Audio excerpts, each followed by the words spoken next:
Varahi silks వారి grand festive celebrations పొందండి 10,000 రూపాయలు ఆపై కొనుగోలుపై బంగారు నాణెం ఉచితంగా.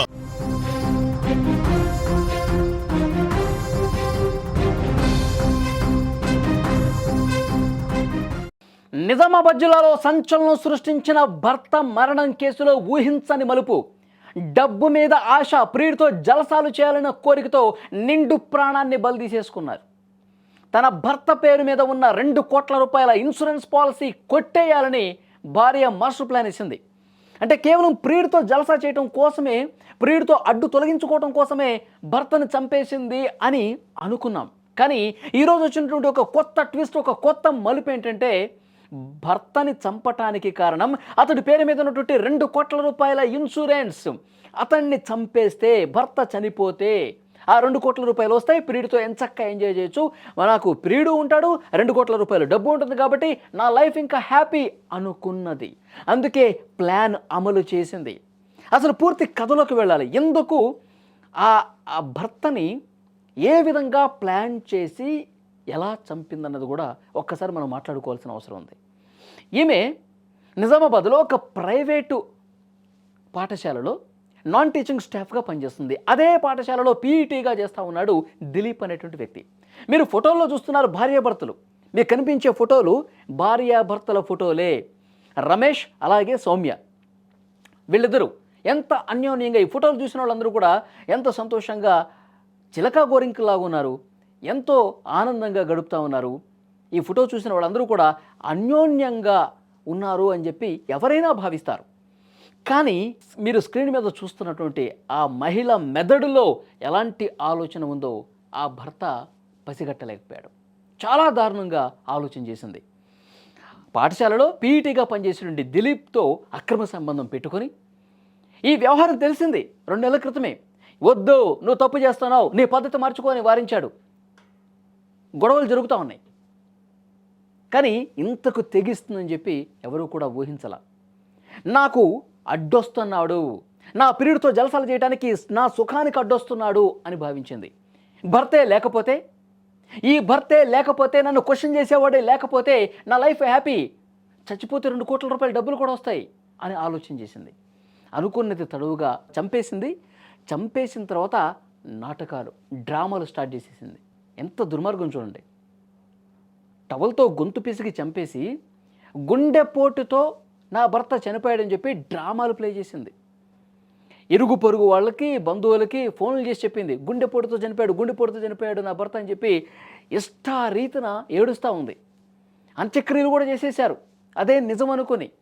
కానీ ఆ ఇరుగు పొరుగు వాళ్ళకి తెలుసు కదా, అప్పుడప్పుడు గొడవ పడుతూ ఉంటారు, ఏదో తేడా ఉందని చెప్పి ఇరుగు పొరుగు వాళ్ళందరూ కూడా అంత్యక్రియలు చేసే టైంలో కూడా అంతా వాళ్ళు చూస్తూనే ఉన్నారు.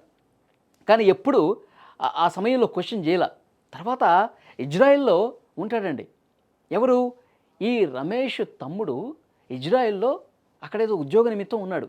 వీళ్ళు అక్కడికి ఫోన్ చేశారు. ఫోన్ చేసి, మీ అన్న చనిపోయాడు కదా, మాకెందుకు అనుమానం ఉంది, గొంతు దగ్గర కొన్ని గాయాలు కనిపిస్తూ ఉన్నాయి, నువ్వు ఒకసారి పోలీసులతో ఇన్వెస్టిగేషన్ చేయించని చెప్పి ఇక్కడ ఇంటి పక్కన ఉన్న వాళ్ళు అతనికి చెప్తే, అతను వెంటనే పోలీసులకి ఇన్ఫర్మేషన్ ఇచ్చి, నాకు అనుమానం ఉంది, మీరు పోస్ట్మార్టం సరిగా చేయండి అని చెప్పి అతను రిక్వెస్ట్ పెట్టుకున్నాడు. వెంటనే పూడ్చిపెట్టినటువంటి ఆ శవాన్ని కూడా తీసి పోస్ట్మార్టం చేస్తే నిజం బయటపడింది.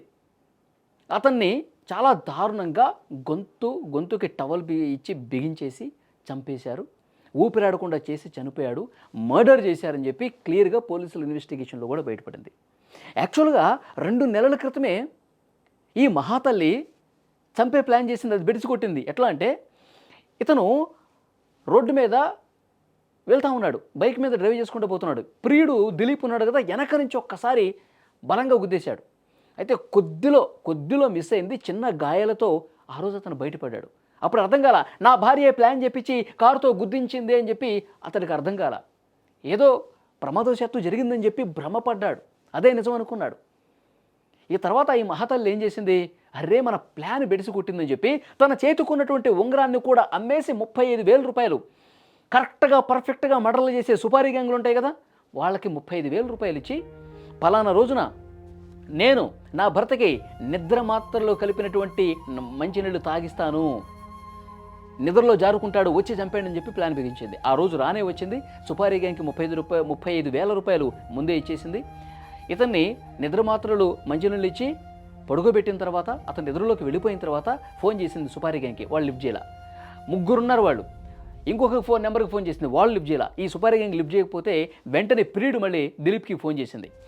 నువ్వు ఎలాగైనా రా, వాళ్ళు మనం 35,000 రూపాయలు ఇచ్చాం, మరి వాళ్ళు మోసం చేశారు, ఏం చేశారో తెలియదు, నా ఫోన్ అయితే లిఫ్ట్ చేయట్లేదు, ఇదే కరెక్ట్ టైం, నేను నిద్ర మాత్రలు ఇచ్చి పడుకోబెట్టేశాను, నువ్వు వెంటనే ఇంటికి రా, చంపేసాయి అని చెప్పి ఈ మహాతల్లి ఎంత గొప్పగా నటిస్తుంది చూడండి. మీరు ఫోన్లు చూస్తే నాకు ఇంతటి గొప్ప భర్త ఈ జన్మలో దొరికినందుకు ఎంతో అదృష్టవంతురాలని అన్నట్టుగా ఆ ఫోటోల్లో ఫోజులు కనిపిస్తూ ఉన్నాయి.